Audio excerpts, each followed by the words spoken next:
శ్రీమాత్రే నమ. జయ గురు దత్తాత్రేయ నమ.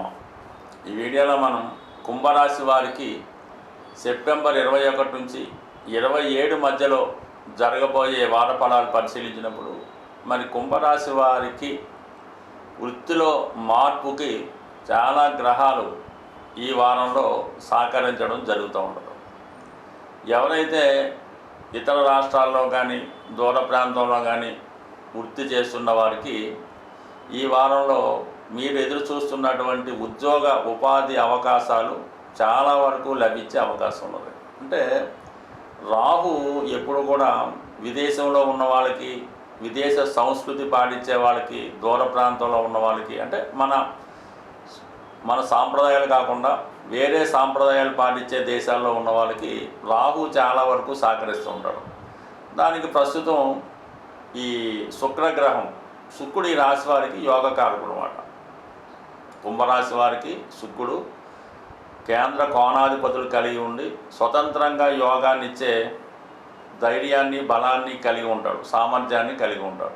అటువంటి శుక్రుడు కూడా ఈ రాహుకేతు యాక్సెస్లో చిక్కుకోవడం జరిగింది. సో ఈ కారణం వల్ల ఏంటంటే కుంభరాశి వారికి రాశ్యాధిపతి అయినటువంటి రాహువు, అలాగే యోగకారకుడు శుక్రుడు, ఈ రెండు కూడా రాహుకేతుల్లో ఉన్నప్పుడు కొన్ని వ్యక్తిగత విషయాల్లో, అంటే వివాహానికి సంబంధించిన విషయాల్లో, సొంత అలవాట్ల విషయంలో, వాటి యొక్క ప్రవర్తన విషయంలో కొన్ని ఇబ్బందులు ఎదురైనప్పుడు కూడా ఉద్యోగపరంగా కొన్ని అవకాశాలు ఈ వారంలో మీకు లభించే అవకాశం ఉన్నది.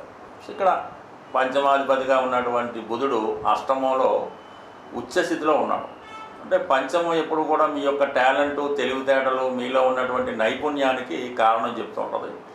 అలాగే సప్తమాధిపతితో కలిసి ఉన్నాడు. అంటే సప్తమం కూడా ఒక విధంగా ఉద్యోగానికి సంబంధించిన దశమంగా ఉంటూ ప్రస్తుతం అష్టమంలోకి రావడం జరిగింది. ఈ బుధుడు రవి అష్టమం అంటే ఎలా ఉంటుంది? దశమ స్థానానికి, అంటే వృత్తి స్థానానికి లాభస్థానంలో రావడం వల్ల సడన్గా వృత్తిరీత్యా మీకు ఆదాయం పెరగడం జరుగుతూ ఉంటుంది. దానివల్ల ఆల్రెడీ చిన్న ఉద్యోగం చేస్తున్న వాళ్ళకి పెద్ద ఉద్యోగం రావచ్చు, 1-2 ఉద్యోగాలు ఒకే టైం చేసే వాళ్ళకి కూడా కొన్ని అవకాశాలు రావడం జరుగుతూ ఉంటుంది. అంటే ఏదైనా మొత్తం మీద ఉద్యోగంలో అనూహ్యంగా కొన్ని మార్పులు మీకు అనుకూలంగా రావడం జరుగుతూ ఉంటుంది. అలాగే కొన్ని మీకు ఏదైనా ఒక ప్రమోషన్ రావాల్సి ఉంది, లేదంటే మీకు వారసత్వంగా పెద్దవాళ్ళ ద్వారా ఒక పదవి రావాల్సి ఉంది, అంటే ప్రభుత్వంలో మీకు ఏదైనా నామినేటెడ్ పోస్ట్ రావాల్సి ఉంది, అటువంటి పదవి ఉన్నతిలోకి ప్రమోషన్ లాంటివి రావచ్చు. లేదంటే మీ తండ్రి గారు చేస్తున్నటువంటి మీ వ్యాపారాలు, అంటే మీ కుటుంబానికి వారసత్వంగా కొన్ని వృత్తులు చేస్తూ ఉంటారు, కొన్ని వ్యాపారాలు వాళ్ళకి కంటిన్యూగా నడుస్తూ ఉంటాయి.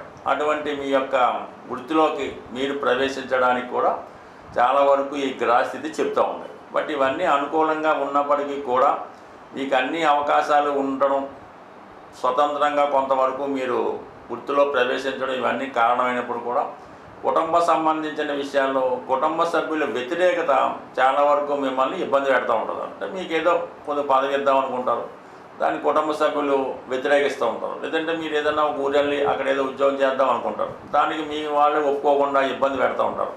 సో మిమ్మల్ని ఏది చేయకుండా, వాళ్ళ అవకాశాలు ఇవ్వకుండా కుటుంబ సభ్యుల వల్ల మీరు చాలా ఇబ్బంది పడవలసి ఉంటుంది. అయితే కంపల్సరీగా కొన్ని నిర్ణయాలు తీసుకుంటే తప్ప మీరు ఏది ముందుకు వెళ్ళలేరు. కాబట్టి కొంతవరకు మీరు కుటుంబ సభ్యుల మాట పక్కన పెట్టి, అది మీకు రీజనబుల్గా ఉంది, మనం చేయగలం అనుకున్నప్పుడు ఎంత దూరమైనా ఎక్కడికన్నా వెళ్ళి మీరు మీ యొక్క వృత్తిని చేపట్టవచ్చు.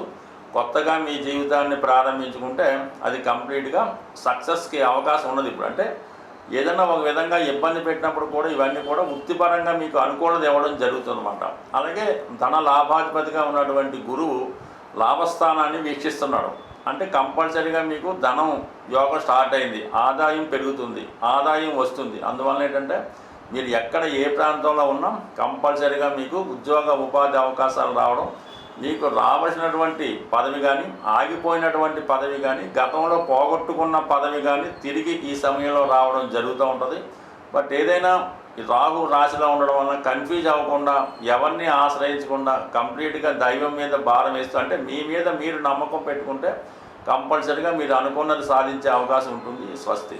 మనకి ఈ వారం ప్రధానంగా ప్రారంభం రోజు అమావాస్య ఉంటూ మర్నాడు నుంచి ఆశ్వీజ మాసం దసరా ప్రారంభమవుతుంది కాబట్టి ఎవరైతే జీవితంలో మనం ఇంకా ఏమీ చేయలేము, అటు వ్యాపారం నట్టడం లేదు, ఏ ప్రయత్నము నెరవేరడం లేదు అనుకున్న వాళ్ళకి మళ్ళా మీ జీవితాన్ని తిరిగి ప్రారంభించడానికి ఇది చాలా అనుకూలమైనటువంటి సమయం అన్నది మీకు స్టార్ట్ అవుతుంది.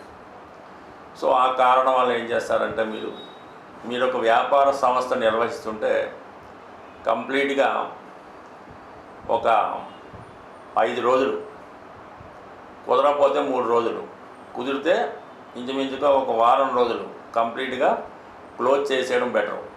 అంటే మీ స్టాఫ్కి అది సెలవు ఇచ్చేసి మీ కార్యకలాపాలన్నీ క్లోజ్ చేసి దాన్ని శుభ్రంగా,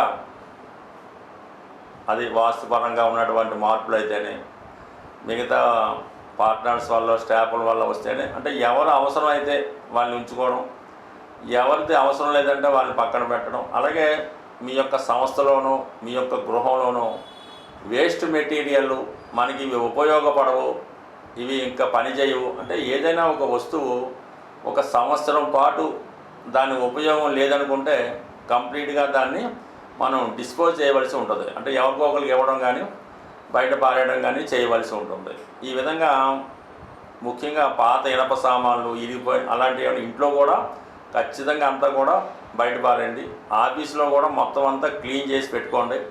క్లీన్ చేసుకొని చక్కగా తిరిగి మీరు ఏ వ్యాపారంలో ఉన్నా మరి అక్టోబర్ 2వ తారీఖు విజయదశమి రోజు మళ్ళా తిరిగి ప్రారంభించండి మీ వ్యాపార కార్యకలాపాలు. కొత్త అకౌంట్స్ బుక్స్ పెట్టుకోండి, కొత్తగా అన్నీ సరి చేసుకొని అక్కడి నుంచి స్టార్ట్ చేస్తే తిరిగి మళ్ళా మీ యొక్క వ్యాపారం అనేది పుంజుకోవడం జరుగుతూ ఉంటుంది. ఏదైనా పాత మాత్రం 100% వదులుకోండి. చిన్న చిన్న బలహీనతలు ఏమైనా మీకుంటే పాత కంప్లీట్గా ఏదో బలహీనత లేకుండా మన వ్యాపారం అన్నది మన సంస్థ అనేది నష్టపోవడం జరుగుతూ ఉంటుంది. అది మరి డైరెక్ట్గా చెప్తే మీకు అంత సంస్కారవంతంగా ఉండదు కాబట్టి చిన్న చిన్న బలహీనతలు అవి కంప్లీట్గా వదులుకోండి. ఒక సంవత్సరం పాటు అదే పనితో నియమంగా మీరు ప్రారంభించి ముందుకు వెళ్ళి చూడండి. 100% మీ వ్యాపారం అనేది తిరిగి పుంజుకుంటుంది. ఇందులో ఏ మొహమాటం ఒక్కర్లేదు. ఏది కూడా మనకి అదేదో ఇది పాత వస్తువు అండి పూర్వకాలం అలాంటిదే ఉంది. మొత్తం అంతా కొత్తగా చేసుకోండి, కొత్తగా ప్రారంభించండి. 100% సక్సెస్ రావడం జరుగుతూ ఉంటుంది.